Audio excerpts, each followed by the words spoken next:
श्री स्वामी समर्थ. सर्वांना श्री स्वामी समर्थ. स्वामी कार्य करताना सुंदराबाई, चोळप्पा आणि बाळप्पाकडून शिकण्यासारखे खूप काही आहे. स्वामींना सेवा प्रिय आहे, पण त्याहून अधिक सेवकांचा निर्मळ भाव प्रिय आहे. श्री स्वामी समर्थ महाराजांच्या अक्कलकोटातील लीलामध्ये अनेक सेवेकरी आले. काहींना स्वामी जवळ केले, तर काहीवर अपरंपार कृपा केली, तर काहींना कठोर परीक्षाही दिल्या. पण या सर्व लीलामधून एक मोठा संदेश मिळतो. सेवेमध्ये अहंकार आला की कृपा दूर होते आणि नम्रता आली की स्वामी स्वतः जवळ घेतात.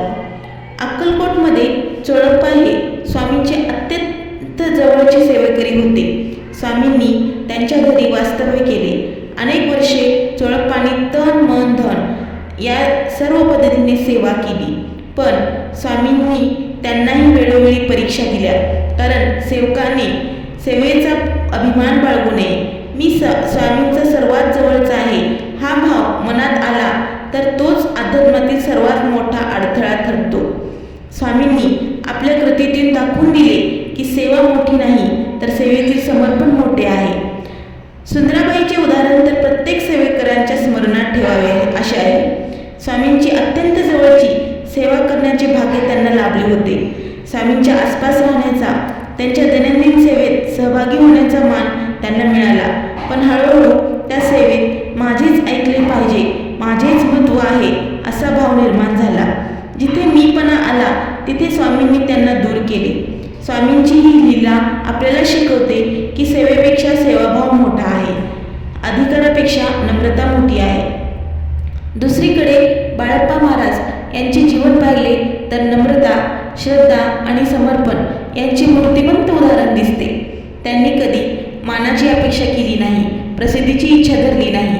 स्वामींनी जे सांगितले तेच केले, म्हणूनच स्वामींची विशेष कृपा त्यांच्यावर राहिली. बाळप्पांनी स्वतःला पूर्णपणे स्वामींच्या चरणी अर्पण केले होते. त्यामुळे त्यांचे नाव आजही भक्तिभावाने घेतले जाते. आज आपणही श्री स्वामी समर्थ केंद्रात किंवा स्वामी कार्यामध्ये सेवा करीत असतो.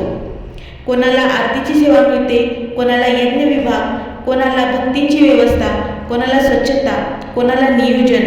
पण कोणतीही असो ती स्वामींची सेवाच आहे.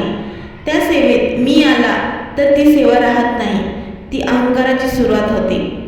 कधी एखाद्या सेवेकराय आपल्याशी नीट बोलणार नाही, कधी आपल्याला महत्त्व मिळणार नाही, कधी आपण केलेल्या कामाचे कौतुक होणार पण नाही. पण तेव्हा सुंदराबाईची आठवण करावी. कधी माझ्याशिवाय कार्य होणार नाही असा विचार मनात आला तर चोळप्पांची परीक्षा आठवावी. आणि कधी नम्रतेने सेवा करण्याची प्रेरणा हवी असेल तर बाळप्पाचे जीवन डोळ्यासमोर आणावे. स्वामींचे कार्य कोणाच्या जोरावर चालत नाही, ते स्वामींच्या संकल्पाने चालते.